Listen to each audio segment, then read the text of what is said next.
conformeis com este século, mas transformai-vos de que forma? Pela renovação da vossa mente. E a conclusão é: para que experimenteis a boa, perfeita e agradável vontade de Deus. Irmãos, quem sincera e honestamente pode me afirmar que está vivendo hoje a boa, agradável e perfeita vontade de Deus na sua vida? 1, 2, 3, 4. Isso é normal. Por quê? Pastor,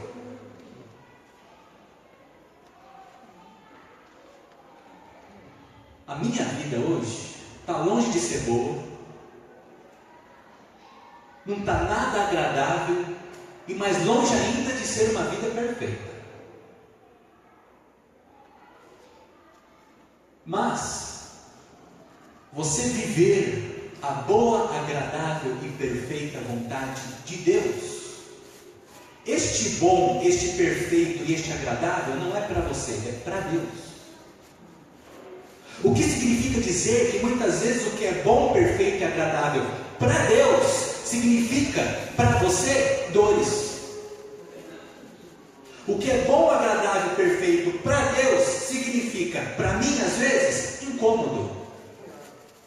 O que é bom, perfeito e agradável para Deus significa às vezes para mim faíscas. Alô? É bom, perfeito e agradável para Ele.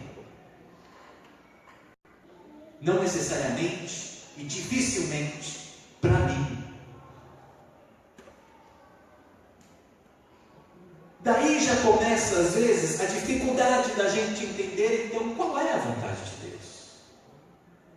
Você está dizendo então, pastor, que às vezes a vontade de Deus são algumas dores? São algumas incompreensões? São algumas coisas que eu não tenho nem resposta para aquilo? Sim, é isso mesmo. Isso mesmo. Você esperava outra resposta, né? Não, é isso mesmo. Outra questão que muitas vezes nos dificulta a entender a vontade de Deus, eu disse uns domingos atrás aqui, são os padrões pré-estabelecidos no meio evangélico. Isso a gente já discutiu, né, da última vez. Dificulta um pouquinho da gente entender a vontade de Deus, porque a vontade de Deus às vezes ela tem que se enquadrar em algum padrão. Se não for, não é vontade de Deus. A vontade de Deus também às vezes é difícil de ser entendida, porque na maioria dos casos, 90%, ela não está à disposição de ser pré-entendida, pré-concebida. Quer um exemplo? Quantos já não foram alvos de profecias? E profecias, eu digo aqui, profecias. Isso, entenderam o recado, né? Profecias, veio de Deus. Irmão, tive um sonho com você essa noite. Aí você se prepara, meu Deus do céu. Lá vem. O que ele sonhou? Não, irmão, fica tranquilo, é bênção de Deus, é algo bom. Opa, então manda. Irmão, eu via um presente na sua mão.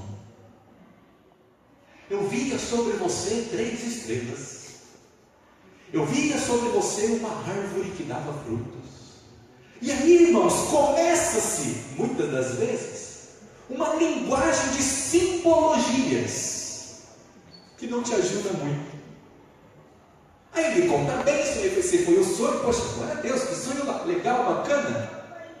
E o que isso significa? Essa é a pergunta final. O que significa esse presente? O que significa essas 3 estrelas? Exemplos aqui, né? Porque a vontade de Deus, repito, em 90% dos casos, ela não está aberta a ser pré-concebida, a ser entendida antes de acontecer. Porque o próprio texto nos diz, e a gente passa pela leitura e não se apercebe, de que a vontade de Deus, diz o texto, que tem um processinho aqui que eu vou explicar para vocês, que a gente tem que andar neles, para que a gente experimente a boa, agradável e perfeita vontade. Não é isso que diz o texto? O que está escrito aí na sua Bíblia? E não os conformeis com este século, mas transformai-vos pela renovação da mente, para que saibais. É isso? É isso? Não.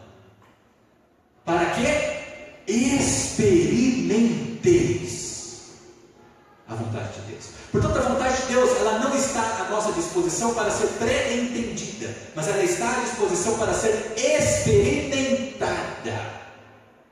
Portanto, eu preciso meter as caras e ir fazer para ver se aquilo é a vontade de Deus. Muitas vezes. Por exemplo, para facilitar o entendimento, eu nunca saberia que Deus me levantou com talentos e dons para pregar, se um dia eu não fosse pregar. Isso aconteceu, eu disse hoje de manhã aqui, há 21 anos atrás, quando o pastor Eliseu, que é o meu pai espiritual, me deu a primeira oportunidade para eu pregar numa escola bíblica. E desde então, eu não me recordo de algum final de semana que eu não deixei de pregar. Seja numa escola, seja dando aula, seja pregando aqui na igreja, ou durante a semana, num culto. E aí eu vi que eu estou velho. 21 anos pregando a palavra de Deus. Mas eu só cheguei a essa conclusão de que Deus me levantou e hoje eu estou aqui pela misericórdia, porque eu fui e experimentei. Ninguém chegou, ou um anjo chegou para mim e disse: Glauber, você foi escolhido para estar pregando a palavra de Deus. Não. Fui, comecei, tem erros, você fica nervoso, e aquele negócio, e prepara um esboço de 20 páginas e não lê nenhuma. E aí, com o decorrer do tempo, você vai deixando o esboço um pouquinho de lado, aí você vai se adaptando, e você fica mais livre com o Espírito Santo, e assim Deus vai te aperfeiçoando no seu chamado. E assim eu experimento a vontade de Deus. Mas de fato, a vontade de Deus às vezes é difícil. Não é uma das tarefas das mais fáceis de se entender a vontade de Deus. Eu, por exemplo, estou passando por uma situação na minha vida que eu não entendo por que Deus permitiu que chegasse a esse ponto. Alguns sabem da nossa história, não do nosso apartamento. Por que Deus? Esse prejuízo todo. Por que Deus essa dor de cabeça? E até hoje não se resolveu. E o negócio começa a complicar um pouquinho mais quando a minha filha profetiza alguns anos atrás, e o negócio acontece de que a irmãzinha Ananda, quando nasceu, a Alice disse: mamãe, quando a Ananda fizer 4 anos, você vai ter outro neném. Ela disse isso e até desenhou. Alô? Meu Deus, Eli, glória a Deus. Mas a gente não entende porque para nós, para vir para cá, não é o momento. Tanta coisa ainda para resolver, tanta coisa pendente. E Deus pede a gente, irmãos, é das nossas fraquezas para nos aperfeiçoar. Porque uma das minhas fraquezas, um negócio que eu fico doido, é com bagunça. Eu fico doido com bagunça. Eu sou meio metódico. Bagunça em casa. Eu disse que amanhã, Quando eu chego em casa, irmão, eu já estou saindo da palavra aqui, mas glória a Deus, depois a gente volta. Quando eu chego em casa, eu já vou catando as coisas, tá? O sapato da Alice aqui, tá? A mochila do outro lado, e aquele negócio, né? É a casa no dia a dia. Mas eu não gosto, me incomoda, irmãos. Se eu sentar e ver isso aqui, não vai incomodar alguém aqui? O pastor está difícil de acompanhar a pregação porque está torto ali. Eu sou desse, irmão. Se eu tivesse aí, era capaz de eu levantar e vir aqui, e pôr aqui. Agora eu presto atenção. Eu sou desse. E justamente nessa área, hoje a gente não consegue ainda pôr a nossa casa em ordem, porque não temos os armários. Esse é o nosso problema, né? Que eu disse aqui. Essa é a nossa tribulação. Tudo pago já, mais de um ano atrás, e nada ainda. Pastor Gilson foi lá, viu a nossa situação, até nos ajudou a improvisar algumas coisas lá. Mas é isso. E a gente não entende, eu não entendo. Por isso, nesses momentos, eu preciso ter fé suficiente para adorá-lo, independente do que está acontecendo.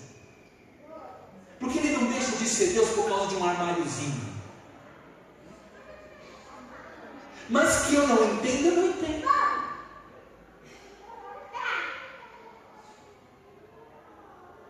E o próprio Paulo aqui, que nos escreveu aqui em Romanos, no contexto antecedente, capítulos 9, capítulo 10 e capítulo 11 de Romanos, Paulo vem descrevendo exatamente esse assunto. Eu vou resumir aqui. Ele está dizendo, irmãos, a vontade de Deus é difícil. A vontade de Deus é um negócio que para entender, vai entender. Quer um exemplo? Só umas pinceladas. Ó. Volta uma ou duas folhas aí. Olha o capítulo 9, versículos 11 em diante. Paulo vai dar dois exemplos de personagens bíblicos do Velho Testamento que explica essa vontade de Deus estranha e que não dá para se entender. Olha só, capítulo 9 de Romanos, versículo 11. Aqui primeiro vai falar de Esaú e Jacó. Olha só. E ainda não eram gêmeos nascidos, nem tinham praticado o bem ou o mal, para que o propósito de Deus quanto à eleição prevalecesse, não por obras, mas por aquele que chama, já lhe fora dito a ela, a mãe, o mais velho será servo do mais moço. Meus palavras, os gêmeos nem tinham nascido ainda, e Deus já disse que um iria servir o outro. Por quê? Não sei. Deus quis assim. Simples assim, irmãos. Continuando. Como está escrito, amei a Jacó, porém me aborreci de Esaú. Aí o Paulo, que está escrevendo aqui a carta, pergunta, que diremos, pois? O que você vai dizer diante de um negócio desse? Há injustiça da parte de Deus? A pergunta é clara. Que injustiça é essa? De modo nenhum. Pois ele diz a Moisés, terei misericórdia de quem me aprouver ter misericórdia, e compadecer-me-ei de quem me aprouver ter compaixão.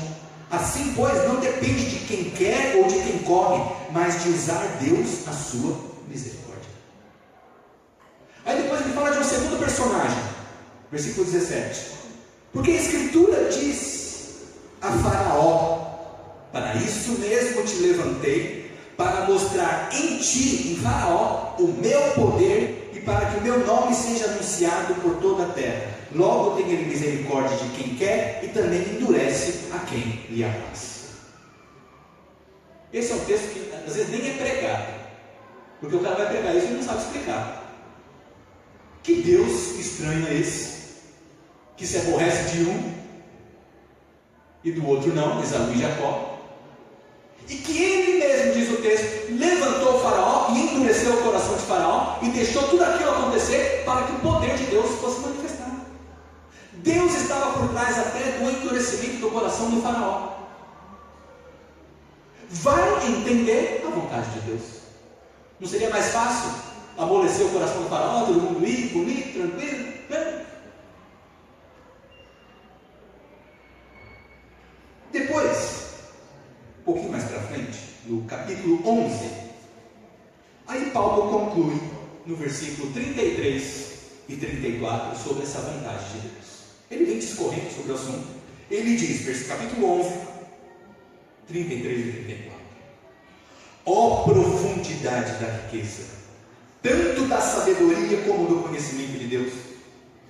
Quão insondáveis são os teus juízos e inescrutáveis os teus caminhos! Quem, pois, conheceu a mente do Senhor? Ou quem foi o seu conselheiro? Em outras palavras, não sei. O caminho de Deus, a vontade de Deus, ele usa duas palavrinhas aqui: inescrutável e insondável. O que é inescrutável? Escrutar é pesquisar, é ir atrás. Então, se algo é inescrutável, é impesquisável, não dá para se chegar a uma conclusão. Da mesma forma, e no mesmo contexto, insondável. Então, a mente do Senhor, a vontade de Deus, por vezes, não dá para se concluir qual é. Qual é? Porque os meus juízos e os meus valores, às vezes, diferem dos juízos e valores do Evangelho. Dito isto, Paulo entra no capítulo 12 e nos dá o caminho para que a gente chegue então a experimentar a vontade de Deus.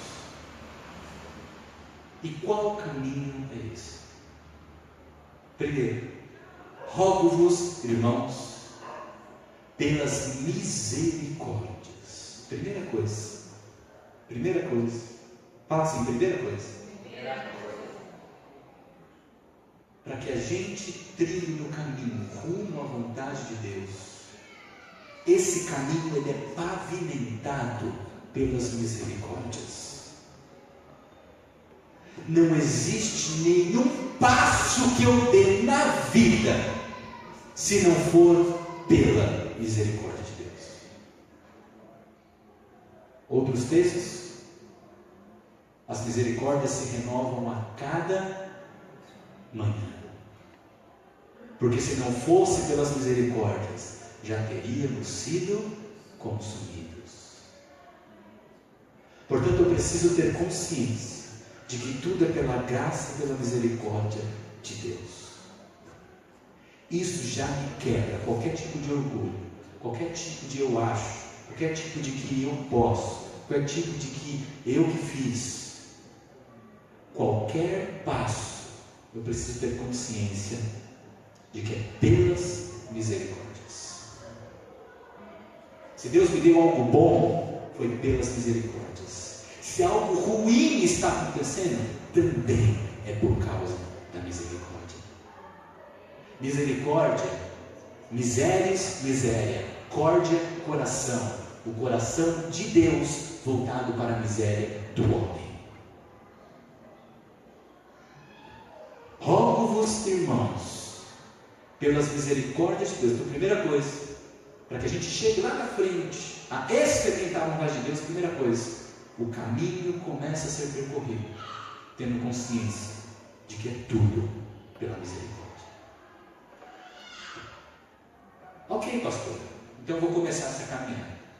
É a misericórdia de Deus. Rogo-vos, irmãos, pelas misericórdias. Segunda coisa que eu tenho que fazer: que apresenteis os vossos corpos. Não é isso que diz o texto? Ou seja, até como uma resposta para com a misericórdia recebida, eu preciso agora então me apresentar a Deus. E apresentar os corpos aqui, irmão, não é só o seu corpo físico, não. É todo o seu ser. É corpo, alma e espírito. Eu entrego para Deus. Ou seja, é uma conversão diária. E não cristalizada no dia que você foi batizado. E não cristalizada no dia que você levantou a mão no culto evangelístico. A conversão é diária. Eu me entrego de corpo, alma e espírito a todo um momento para Deus. Agora, é engraçado que tem gente que faz gestão da entrega. Eu vi isso. Eu vou gerir, eu vou administrar a forma como eu vou me entregar a Deus. Domingo é o dia do Senhor. Então esse domingo eu venho na igreja, eu levanto as mãos, tal. Segunda-feira aí dá uma licencinha um pouquinho, porque aí é comigo. Segunda, terça é comigo. Quarta tem reunião de oração, então aí quarta eu preciso pegar mais leve. Mas eu não vou nem entregar tanto, é um pé lá e um pé cá. Porque eu não tenho sangue de barata. Quinta é comigo, sexta é comigo, sábado é para a família, eu me comporto melhor. E no domingo, novamente, eu sou um santo dentro da igreja. O cara faz gestão da sua entrega para com Deus. Jesus disse: a sua palavra seja sim, sim ou não, não. O que passar disso é do diabo. Ou você está com Deus, ou você está com o diabo. Não tem meio termo. Com Deus não tem essa conversa. É sim, sim ou não, não. Ou é compromisso com Deus ou não é. Ou você tem palavra ou você não tem. Alô? E isso se expressa nos seus compromissos relacionais. Ah, não, é com Deus. Então com Deus é tudo no espiritual. É fácil. Não. Isso vai se expressar e se externar no seu relacionamento com sua esposa, com seu esposo, com a sua família, com o seu irmão. Se você fala uma coisa e não cumpre com o seu irmão, como que Deus vai confiar em você? Alô? Eu preciso me entregar 100%. E de que forma que eu preciso me entregar a Deus? Rogo-vos, pois, irmãos, pelas misericórdias de Deus, que apresenteis os vossos corpos de forma viva, santa e agradável. Primeiro, de forma viva. É isso mesmo. É o que a palavra mesmo diz. Eu preciso me oferecer a Deus vivo e não morto. Porque tem gente que é vivo morto. Não é isso? Ô irmão, posso contar com você no final de semana lá para fazer a obra? Ih, que dia que é, hein? Será? Acho que não vai dar, não.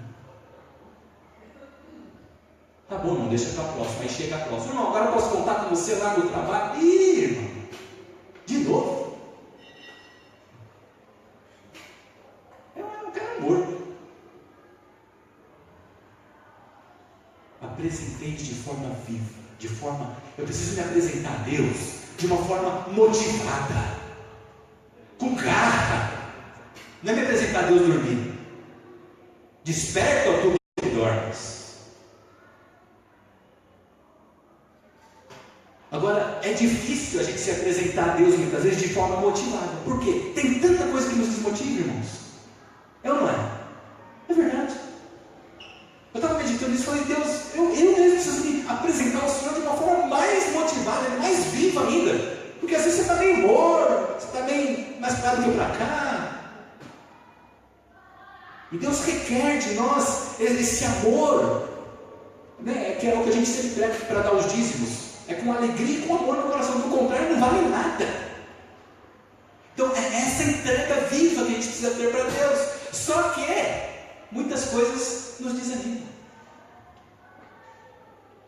Muitas coisas, acontecimentos na vida, na família, na própria igreja, o irmão, situações financeiras, problemas, lutas espirituais, tudo isso, irmãos, vai minando, vai tirando a força, e você vai definhando. Sim ou não? É assim que acontece. Mas, irmãos, a palavra dessa noite é que você realinhe a sua fé.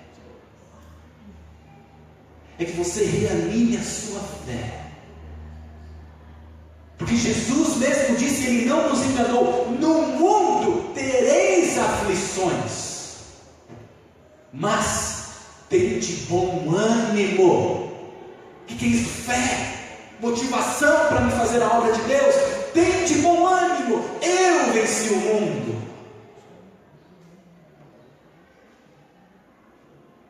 Portanto, irmãos, essa entrega a Deus viva, ela depende da fé. Ela não pode depender das circunstâncias, dos acontecimentos, porque do contrário você nunca vai se entregar de forma motivada para Deus. Sempre vai ter um probleminha para te tirar do eixo. Sempre vai ter.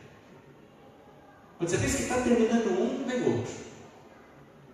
Quando você pensa que já viu de tudo, você não viu ainda. Tem algo pior. Nesses momentos, irmãos, a gente precisa, como eu disse aqui no louvor, se agarrar na última fagulha de fé e nos prender ali. Porque do contrário você sucumbe. Do contrário você sucumbe. A própria Bíblia diz no outro texto: o justo, ele vive de que forma? Pela fé. Então eu preciso me entregar 100% de uma forma motivada para Deus. Irmãos, quantas vezes elas chegaram para mim? Aí eu começo a ver a gestão da entrega. Pastor, vamos fazer um acampamento. Legal. Vamos fazer um acampamento. Aí eu já faço a pergunta: que dia, que horas, quando? Aonde? Eu não sei, pastor. Só estou falando para a gente fazer, né? Falar é fácil, né? Por que você não faz? Vai falar com o pastor Gil, você que manja disso. Só me fala o dia que eu vou lá pregar com todo prazer, porque esse é o meu dom. Mas organizar o passeio, você está falando para mim organizar? Já aconteceu umas 2 ou 3 vezes comigo. Ainda bem que tem o pastor Gil aqui, aí mando falar com ele. O cara faz a gestão da entrega. Ele não quer. Ele quer dar um palpite. Mas ele não quer fazer.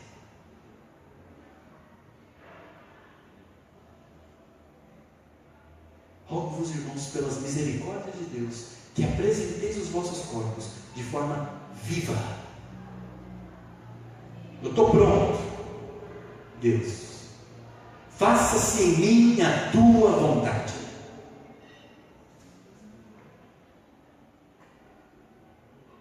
E para que isso aconteça, você vai ter que ter fé. E pelos acontecimentos, a última coisa que você vai entender é essa vontade de Deus, muitas vezes. A fé é a certeza das coisas que se esperam, convicção de fatos que não se veem. Ou seja, a fé não se baseia no que se vê. A fé não se baseia em coisas palpáveis. Portanto, essa minha entrega viva, ela tem que ser baseada na fé, tão somente. No outro texto diz que nós não andamos pelo que vemos, mas pelo que não vemos. Porque o que vemos é temporal, mas o que não vemos, isso é eterno. Entreguemos-nos de forma viva, santa e agradável. Santa quer dizer singular, separada, exclusiva. E agradável é que agrade a Deus. E tudo isso, num caminho pavimentado pela misericórdia, eu me entrego de forma total e plena a Deus, viva, santa e agradável. Tudo isso de uma forma racional. Esse é o nosso culto racional. Ninguém está te forçando a fazer isso. Você não está tendo uma lavagem cerebral. Você faz consciente do que está fazendo. E aí, quando você faz essa entrega, começa a acontecer algo dentro de você. Uma não conformidade com o que está posto aí, começa a te dominar. Eu não me conformo com o que estão falando. Eu não me conformo com esse espírito do anticristo que eu preguei domingo passado. Que é esse negócio que pega, que cola, que você, sem querer, está envolvido no emaranhado do negócio. Sem querer você está já sendo um egoísta. Sem querer você está ocultando coisas. Sem querer você está mentindo. Porque às vezes o sistema te leva a isso. Então uma não conformidade com todas essas coisas começa a te pegar. E eu começo a me abrir para as renovações da mente. Metanoia. Renovação de mente. E eu preciso, irmãos, renovar até aquilo que me foi bom. Porque às vezes algo que foi bom no passado, hoje é o que me paralisa. Às vezes o que foi bom no passado, hoje é o que não me deixa seguir mais adiante. Eu preciso sempre estar renovando. Eu disse hoje aqui para as professoras das crianças, vocês precisam estar a todo tempo sintonizados. Porque se você chegar na aulinha lá e não souber a linguagem do que os seus adolescentes, do que as suas crianças estão falando aí fora, eles vão te dar um chapéu. Vão te dar um chapéu. Então eu preciso renovar até a forma como eu passo a palavra. Os princípios não mudam, mas a linguagem tem que ser para que eles entendam. E assim nas nossas vidas, assim nos nossos ministérios, assim a gente vai caminhando nessas renovações constantes. E quando isso acontece, quando você começa a criar esse caminho, aí você vai começar a experimentar a vontade de Deus. Que não é, repito, sabida de forma prévia, mas é experimentada de forma cotidiana e prática.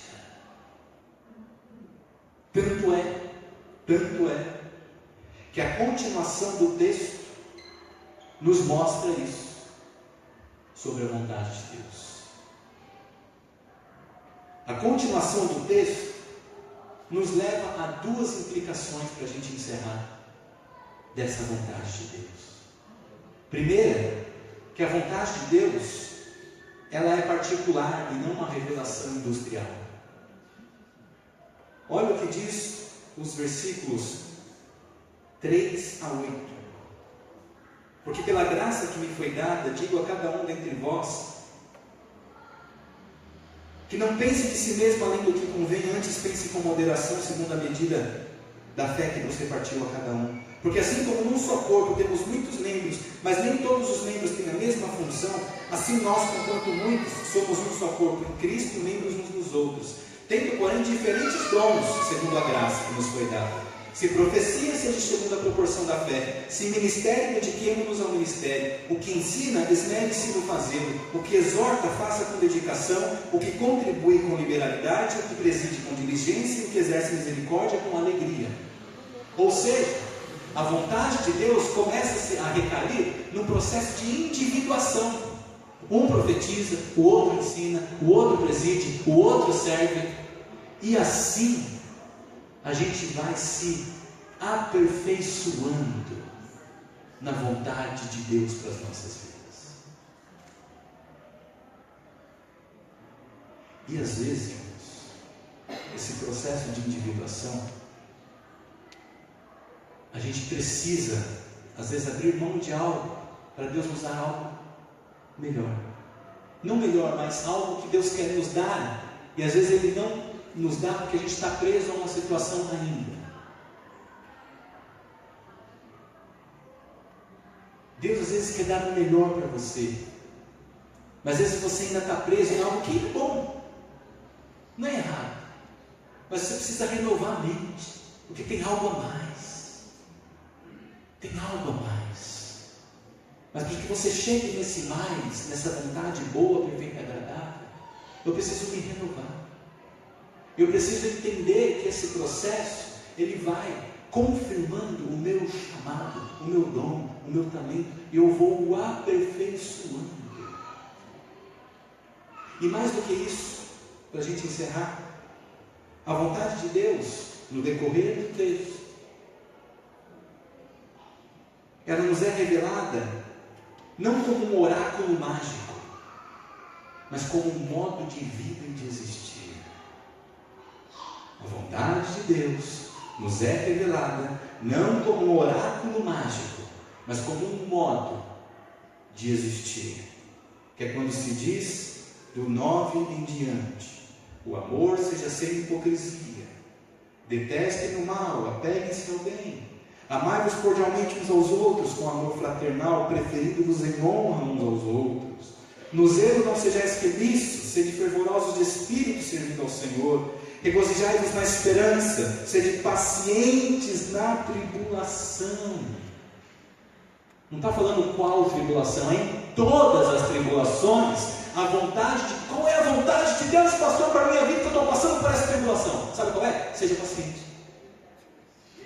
Está escrito. Pastor, você não sabe, o negócio está. Seja paciente. Essa é a vontade de Deus. A vontade de Deus, repito, não é um oráculo mágico, é um modo de existir, é um modo de se portar frente às situações. Uma pessoa cheia de amor, sem hipocrisias.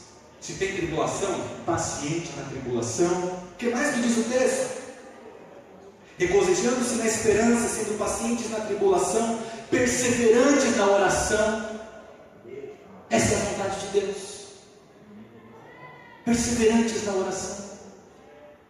Agora eu volto ao início, porque no início eu disse, poxa, às vezes a vontade de Deus é difícil de ser entendida. Sabe por que é difícil? Porque ela é mais simples do que você pensa que é. A vontade de Deus é difícil de ser entendida porque ela é mais simples do que você pensa que é. A vontade de Deus é difícil de ser entendida porque ela é mais simples do que pensamos que é. A vontade de Deus é um modo de existir. Compartilhai, versículo 13, compartilhai as necessidades dos santos, praticai a hospitalidade. E aqui não é ser só hospitaleiro na sua casa, você ter uma alma hospitaleira, abraçar quem precisa ser abraçado, afagar quem precisa de um afago. Isso é ser hospitaleiro, uma alma hospitaleira, um coração hospitaleiro. 14, abençoai os que vos perseguem. Pastor, qual é a vontade de Deus? O que eu tenho que fazer? Vamos orar aqui agora. Porque eu tenho um chefe chato que está me perseguindo. Pastor, o que eu preciso fazer? Qual que é a profecia? O que vai acontecer? Você vai ter que orar por ele. Que não, pastor? Isso não é de Deus, não. Algo tem que acontecer, você não sabe quem ele é. Pois é. A vontade de Deus é que você ore por ele. Porque é mais simples do que a gente pensa. Por isso que a gente quer outras explicações. Abençoai os que vos perseguem, abençoai e não amaldiçoeis. Não é para xingar o seu patrão.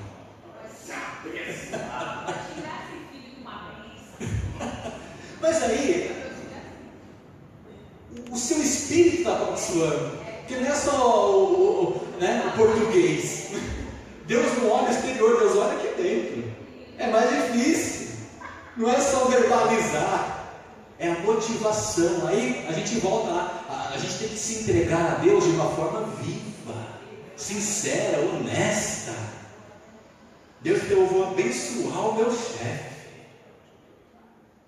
Irmãos, eu confesso que a minha atual chefe, uma mulher, ela não é uma pessoa fácil de se lidar.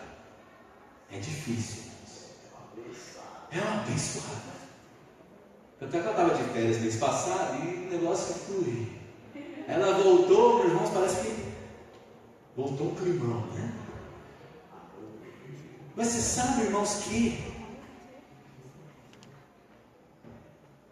eu não amaldiçoo. Teve gente, aconteceu situações lá que não gostava da pessoa, se rebelava, fazia coisa. Eu sempre da minha.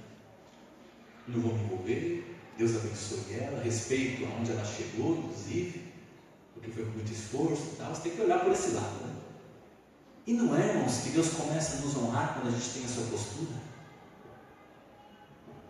Porque, irmãos, os meus números, porque infelizmente você medida por números, né? Você é só um número lá. Se os números estão bem, glória a Deus. Se o seu número está mal, você é um lixo. É assim que é. Você acredita que meus números não davam aquelas coisas no final do ano? De janeiro para cá, mas eu dei um salto. na hierarquia lá dos números, né? Que eu vi Deus. Porque eu não fui pelo que os outros meus colegas estavam indo, reclamando que não dá certo, já disse. Se você vai por eles, você se contamina, é um negócio que pega. Não é isso? Se um está reclamando, o outro reclama. No banco é assim, na fila, se um começa a reclamar, então não reclama. E esse caixa está demorando, o outro, é verdade, não está demorando. E o outro, não é mesmo, porque é meia hora, se o cara chegou a 1 minuto, já está meia hora lá. É isso mesmo, sabe? Todo lugar. E pega, é um negócio que pega, que cola, que contagia. Você está no meio, isso mesmo. Te pegou. Pegou não, né, dele? Eu não deixei ele pegar, sabe? É esse espírito que eu estava falando, que é o espírito anticristo, um negócio gruda, maligno. Você vai no fluxo, não é verdade, né? Que situação, que injustiça esse negócio. Não. É difícil, tem injustiças, mas a minha posição é de estar abençoando. E não é, irmãos, que eu dei um salto. Até que esses dias ela chegou para mim, e ela sabe que eu me mudei para Osasco, né?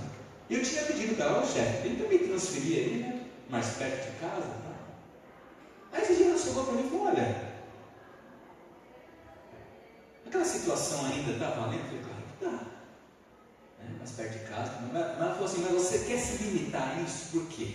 Por que ela perguntou? Porque assim, se vier uma oportunidade, você se limitar a essa região, você pode perder a oportunidade. E do jeito que você está indo, talvez chegue logo essa oportunidade. Eu falei, não, chefe, pelo amor de Deus, você faz um terceiro, então. Deixa aqui mesmo. Deixa Deus, não, nem deixa aqui. Abre o leque aí. Né? Se surgir em algum outro lugar. Deixa, né? Eu falei isso. Deixa Deus ser Deus, né? Eu não vou limitar o agir de Deus numa região. Ela me veio com essa conversa, irmãos. Porque eu estou vendo aqui, seus números, você deu um salto muito grande, parabéns, não, se prepara, que pode surgir, mas se você se limitar àquela nossa conversa, que você tem que ir para Osasco, às vezes pode limitar, não tem vaga lá, tem vaga em outro lugar, aí você perde aquela outra vaga, é uma oportunidade. E essas conversas de empresa, né? Aí eu falei, não, deixa aberto. Em outras palavras, eu estava dizendo, Deus, é o Senhor que está à frente. A minha vontade é estar lá do lado de casa. Tem várias agências lá perto de casa. Inclusive a central é lá, né? Em Osasco. É verdade. 2 e 1. Amém. É isso mesmo. É isso mesmo. E estou lá firme e forte, irmãos. Sem me deixar pegar pelas murmurações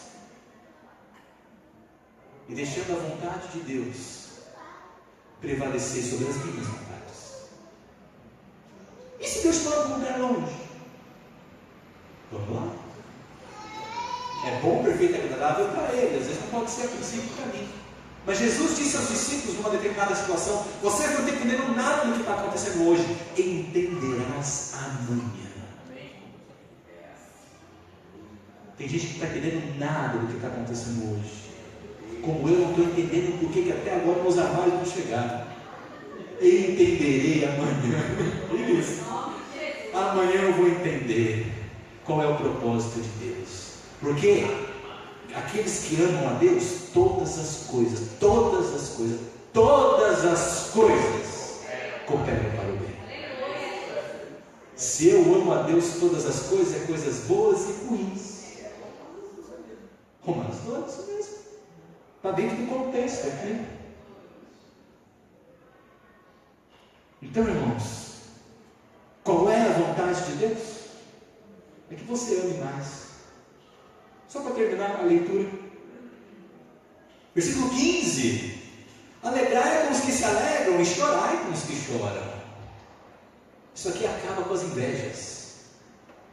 E meu irmão está alegre lá porque recebeu uma bênção. Eu não recebi. Ficou com uma inveja, meu irmão. Não. Vai se alegrar com o irmão. Acaba com essa inveja. Acaba com esse olho gordo. Essa é a vontade de Deus. Ô pastor, qual que é a vontade de Deus? Irmão, foi abençoado. Eu estou há 20 anos orando para a mesma situação. Eu não fui ainda. Sabe qual é a vontade de Deus? Para você ir lá e se alegrar com ele. Chorai com os que choram. Chorai com os que choram. 17. Não torneis a ninguém mal por mal, esforçai-vos por fazer o bem perante a todos os homens, se possível, quando depender de vós, tende paz com todos. Essa semana, o inimigo quis tirar a nossa paz. Ele não está contente. Quarta-feira estava programado para eu vir para a igreja. A Carla veio antes, ficou lá no fim dela. E aí, por conta da gravidez, nós tivemos que ir para o hospital. Glória a Deus, vai para o hospital. Não se precaver, porque não sabe o que está acontecendo, a Carla se sentiu mal, tal. No meio do caminho, bateu no nosso carro atrás. Tende papo, posso procurar a vontade de Deus numa situação dessa. A mulher grávida indo para o hospital. Tende paz com todos, até no que bateu no teu carro. Eu lembro que eu saí do carro, irmão. Se você fica meio na hora, eu olhei para o cara que estava lá, eu fiz assim. Irmãos. Essa foi a minha reação. O que você fez? Aí eu abri o porta-malas, graças a Deus, Deus enviou um anjo ali para segurar um pouco. Não estragou quase nada, né? Só um risquinho ali do para-choque. Aí passou a usar e tal. Mas a Rafa, né, e o Lucas, Rafa, tem de paz com todos. Vocês estão vendo a mesma situação. O rapaz não quer pagar, injustiça, fugiu, não atende, liga, não responde. Tem de paz. Pastor, qual que é a vontade de Deus? Tem de paz. Tem de paz com todos. 19. Não vos vinguei a vós mesmos, mas dai lugar à ira. 20. Se o teu inimigo tiver fome, dá-lhe de comer, se tiver sede, dá-lhe de beber. 21. Não te deixes vencer do mal, mas vence o mal com o bem. A vontade de Deus não é um oráculo mágico. A vontade de Deus é um modo de vida. Pastor, com quem eu vou me casar? Com a Chiquinha ou com a fulaninha? Deus, com quem eu me caso? Eu gosto das duas.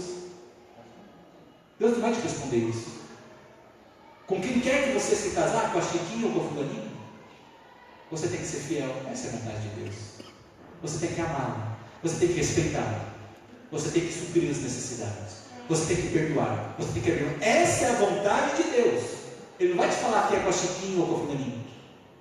Porque com certeza, se tratando desse exemplo que eu estou dando, lá na frente vai ter faísca. Vai ter probleminha. E aí você vai culpar Deus. Ah, Deus, eu já queria ver com essa, se fosse com a outra, eu ia estar vivendo isso. Porque a gente é assim. O ser humano é assim.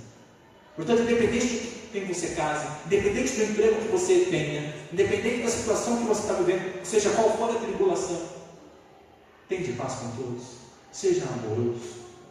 Enfim, deixe o Espírito Santo tratar os frutos dele, os princípios do Evangelho no seu coração.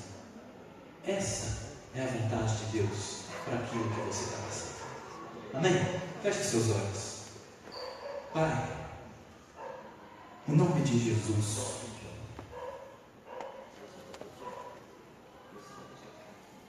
por vezes não entendemos a tua vontade, mas é porque ela é mais simples do que a gente pensa que é.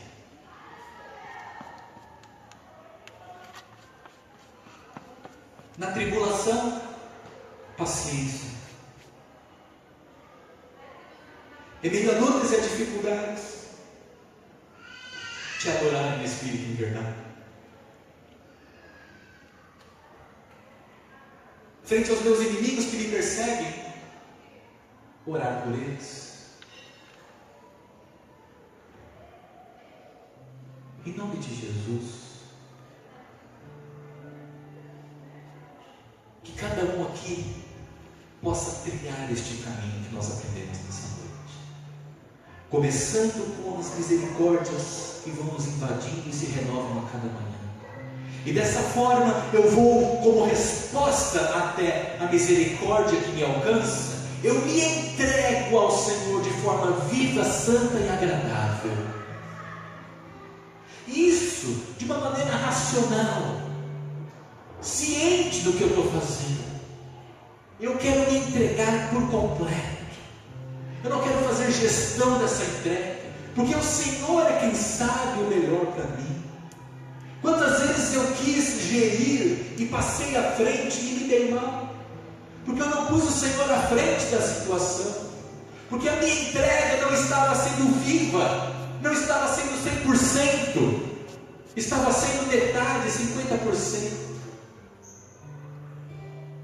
Oh Pai, eu quero me entregar por completo, de corpo, alma e espírito para o Senhor, todos os dias, e até no dia mais difícil da minha vida, que eu vier a enfrentar, eu possa ter fé suficiente para não me basear no que eu estou enfrentando, mas esta fé me remeter à esperança da glória de Deus. E desta forma eu deixar para trás as coisas que passam e correr para a questão diante de mim, olhando para o alvo, para o prêmio da soberana vocação.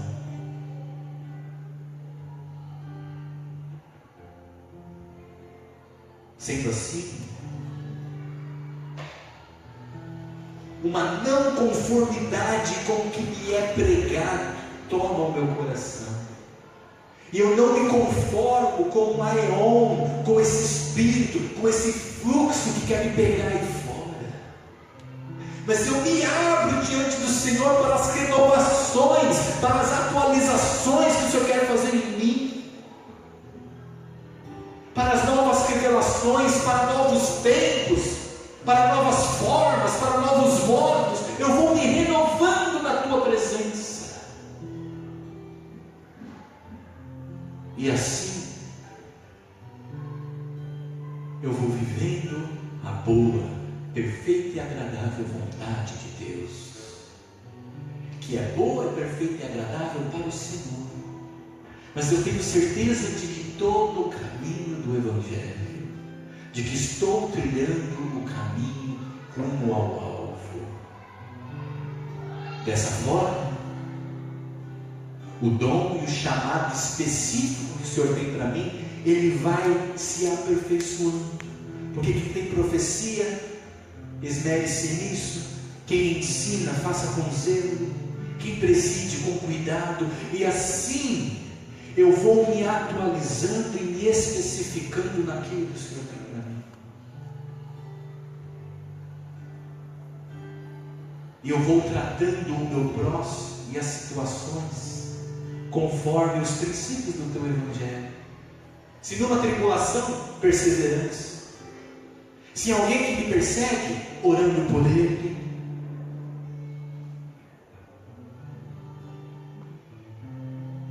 E assim eu quero ir caminhando até o dia em que tudo vai se completar, mesmo não entendendo, mesmo tendo muitas dúvidas, eu continuo na caminhada, eu continuo em fé, crendo, mesmo que nada faça sentido aos meus sentidos, porque Deus sabe por mim. É o que eu te peço, em nome de Jesus. Amém?